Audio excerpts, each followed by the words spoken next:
तर मित्रांनो, आज आम्ही इथं बाजीप्रभू देशपांडे यांची समाधी जी विशाळगड किल्ल्यावर आहे त्या ठिकाणी आलेलो आहोत. बरंच चलत झाल्यानंतर माझा मुलगा हा शिवम आणि मी आज या ठिकाणी पोहोचलेलो आहोत.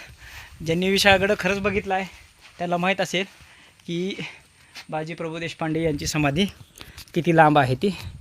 हे पहा, नरवीर बाजीप्रभू देशपांडे पावनखिंड रणसंग्राम ती झाल्यानंतर या ठिकाणी जी बाजीप्रभू देशपांडे यांची समाधी करण्यात आलेली आहे. हे आपल्यासमोर दिसत आहे बाजीप्रभू देशपांडे सावकाशिव, आणि ही आहे फुलाजी प्रभू देशपांडे यांची समाधी. हे थोरवीर आणि त्यांची पराक्रमाची गाथा आपल्याला सगळ्यांना माहीत आहे. जे मुख्य किल्ला आहे विशाळगड त्याच्यापासून हे बरंचसं लांब आहे. बऱ्यापैकी सापडत पण नाहीत, रस्ते सगळे आडरानाचे आहेत. पण या ठिकाणी आम्ही आलो. आम्हाला खूप दिवसानंतर आल्यानंतर, मागच्या वेळेस मी